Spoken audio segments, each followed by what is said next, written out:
Bienvenidos a Camino de la Neuroeducación. Hoy nos sumergimos en el complejo mundo de los trastornos específicos de aprendizaje, TAP. Nuestro reto es identificar no solo su origen, sino también los factores que lo agravan. Para ello, nosotras, las estudiantes del Diplomado de Trastornos Específicos de Aprendizaje, les presentaremos este podcast. ¿Cuáles son los elementos internos que los desarrollan? Es importante hablar de los siguientes factores que causan el trastorno, inicialmente biológicos y neurofuncionales. A continuación, quiero hablar de las bases genéticas, que es donde se ha evidenciado que algunos trastornos pueden heredarse. Por ejemplo, el síndrome X frágil, que es una de las causas más comunes de discapacidad intelectual y dificultad de aprendizaje. El problema aparece porque una parte del gen se repite muchas veces más de lo normal. También se han encontrado genes relacionados con la dilexia, como el DYX1C1 o el KIAA0319, que influyen en cómo el cerebro procesa el lenguaje y la lectura. Otro factor importante de mencionar son las disfunciones cerebrales. Significa que los trastornos se generan por una alteración neuronal, la información que el cerebro recibe. En el caso de la discalculia, se ha visto que algunas zonas del cerebro, como el cíngulo anterior y el lóbulo parental, trabajan menos o de forma diferente, lo que dificulta el aprendizaje de los números y las operaciones matemáticas. Otro factor que podemos mencionar son los mecanismos epigenéticos. La jerarquización de los roles de los cambios epigenéticos son fundamentales. Estos fenómenos, como la metilación del ADN, son procesos biológicos normales que al alterarse generan epimutaciones, es decir, actúan como un interruptor que deciden qué genes actúan y cuáles se desactivan. Es decir, el desarrollo es un asunto del código biológico. Ahora bien, ¿qué elementos del entorno o conductuales pueden potencializar estos cuadros o simularlos? Los potencializadores son externos y ambientales. Riesgos prenatales. Cuando una mamá embarazada se expone a sustancias como el alcohol, cigarrillo, drogas, el cerebro del bebé, que está en formación, puede verse afectado y eso puede causar más dificultades para aprender. Además, si la madre vive mucho estrés durante el embarazo, esto puede alterar el cuerpo del bebé. Aprende a manejar el estrés más adelante, porque cambia el funcionamiento de una parte del cerebro llamada eje hipotálamo hipofisario. Uso indiscriminado de NTIC. El uso excesivo y prolongado de aparatos inteligentes está generando problemas conductuales y de aprendizaje muy severos. En niños que nacieron sin trastornos, los efectos adversos incluyen disminución de la calidad y cantidad de sueño y pueden llevar a la adicción. Factores pedagógicos. Es clave distinguir las dificultades del aprendizaje, que no tienen afección estructural cerebral, sino que están asociadas a los métodos de enseñanza escolar o a errores en las formas de instrucción.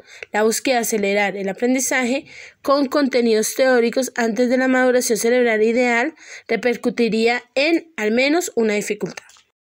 Es muy importante mencionar los mecanismos moleculares por el cual un factor ambiental, como la subalimentación o las exposiciones a tóxicos, pueden interactuar con la genética generando un trastorno, ¿cierto?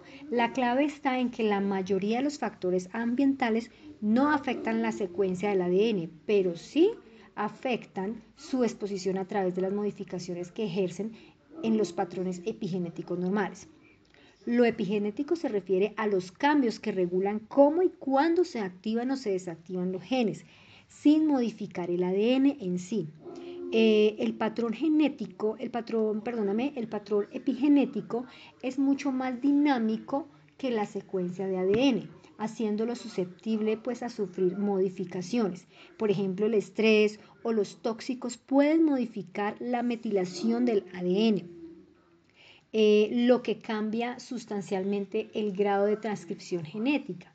En el caso del autismo se ha visto una fuerte base genética, pero las variaciones fenotípicas podrían relacionarse a los factores epigenéticos, como los factores ambientales, las disrupciones en los procesos como el crecimiento neuronal y la plasticidad sináptica durante la infancia podría producir a los síntomas de los TEA.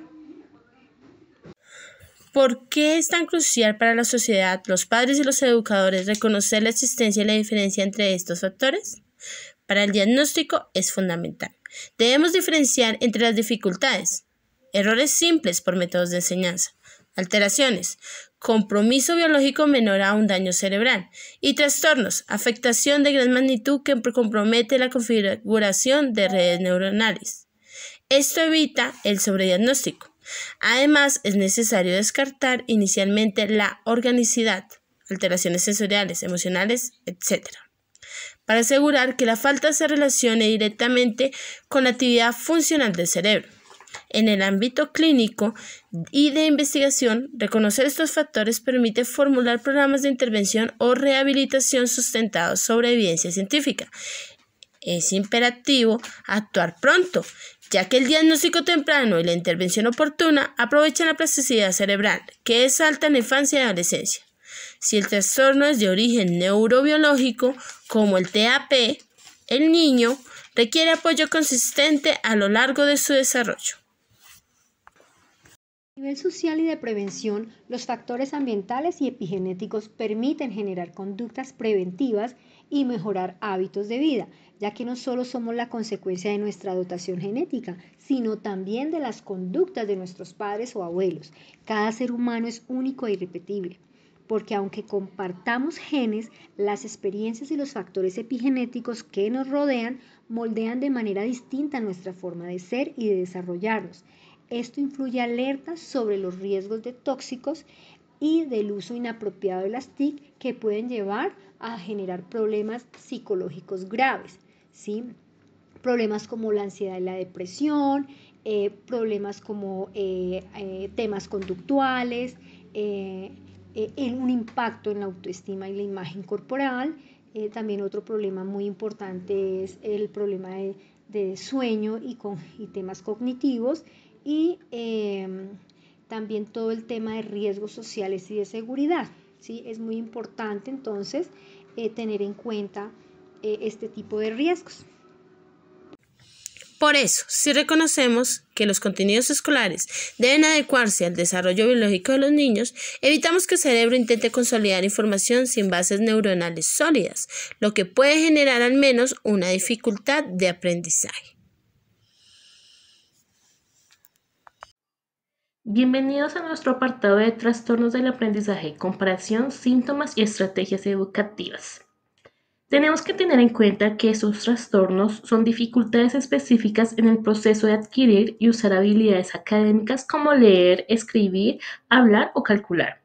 No se deben a una baja inteligencia ni a falta de esfuerzo, sino a diferencias en la manera en que el cerebro procesa la información.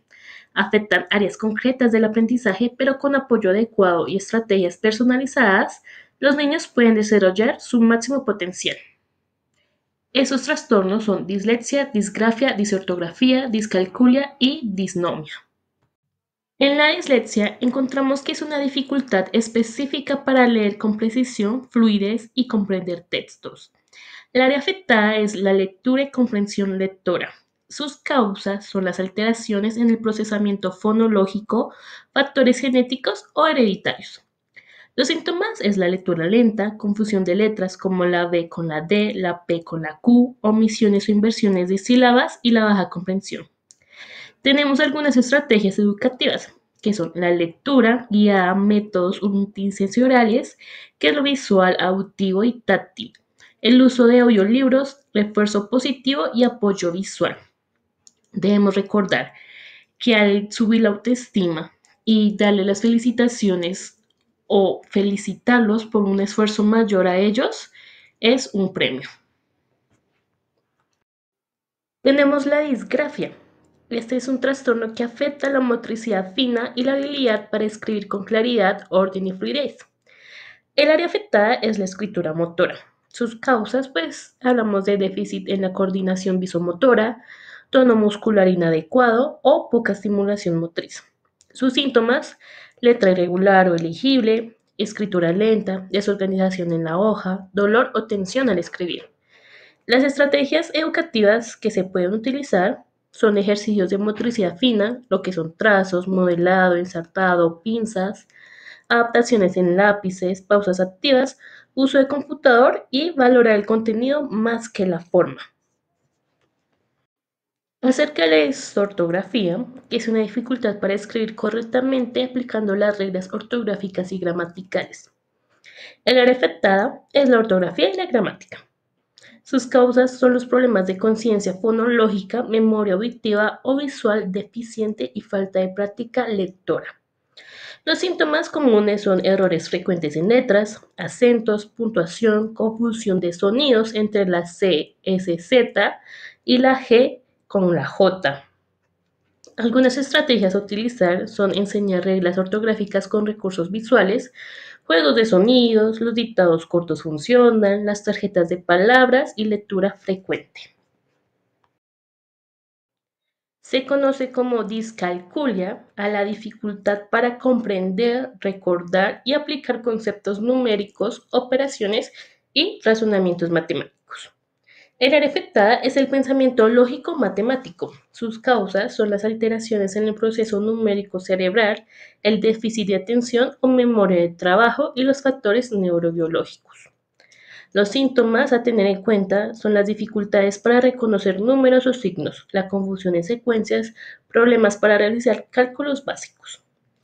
Estas estrategias es el uso de material manipulativo, lo que son regletas, fichas, ábacos, los juegos matemáticos, pasos visuales, enseñanza práctica y tiempo adicional. Siempre es importante. Por último, pero no menos importante, tenemos la disnomia. Este trastorno del lenguaje dificulta el recordar y expresar palabras conocidas. El área afectada es el lenguaje oral, lo que es expresión y vocabulario. Sus causas son alteraciones neurológicas, déficit de la memoria semántica o fonológica. Tenemos en síntomas que son vacilaciones al hablar, olvido de palabras, uso de términos genéricos como lo es eso, cosa, frustración al expresarse. En estrategias educativas hablamos de asociar palabras con imágenes, juegos de vocabulario, narraciones guiadas y dar tiempo para responder y reforzar con apoyo visual. Esta parte es de trastornos del aprendizaje. Muchas gracias por esto.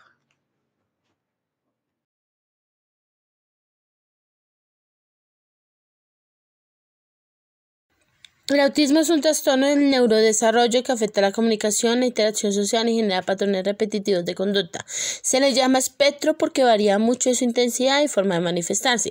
A nivel cerebral impacta áreas relacionadas con el lenguaje, las habilidades sociales, el procesamiento sensorial y las funciones ejecutivas. Entre los síntomas más comunes están las dificultades para comunicarse, mantener conversación, el poco contacto visual y la escasa comprensión del lenguaje corporal. También puede presentarse movimientos repetitivos, apego a rutinas e hipersensibilidad o baja respuesta a sonidos, luces o texturas.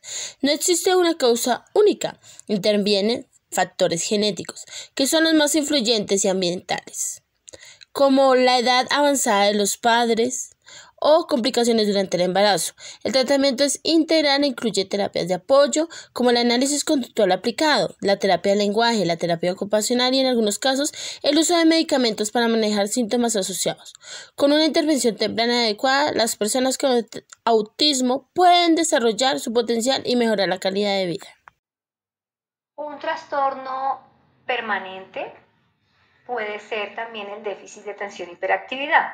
Este trastorno es un trastorno del neurodesarrollo que se caracteriza por un patrón persistente en la inatención, hiperactividad e impulsividad que interfiere con el funcionamiento y el desarrollo del individuo. Hay unas áreas afectadas, principalmente el lóbulo frontal del cerebro.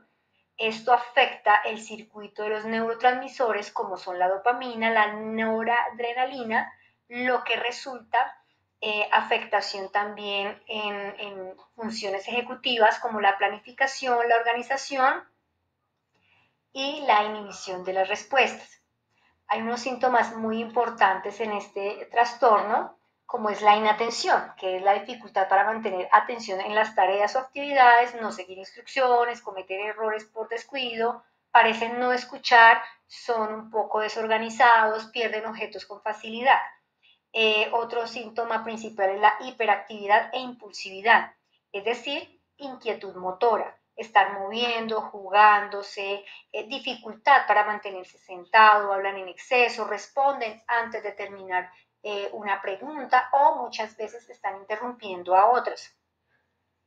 Unas causas principales, digamos, esta causa es más que todo heredable, que es la causa principal, es un fuerte componente genético, donde influyen también desequilibrios en los neurotransmisores, exposición a tóxicos, consumo de alcohol o tabaco durante el embarazo o en los nacimientos prematuros. Este trastorno tiene un tratamiento muy importante que es a través de los fármacos, que es el uso de estimulantes que ayudan a regular los neurotransmisores para mejorar la atención y el control de impulsos, también a través de la psicoterapia, terapia cognitiva conductual, que es el TCC, dirigido a enseñar estrategias de organización, planificación, manejo del tiempo, control de la ira o impulsividad. Y este tratamiento tiene un tratamiento importante que es entrenar a los padres para manejar las conductas de los niños en casa.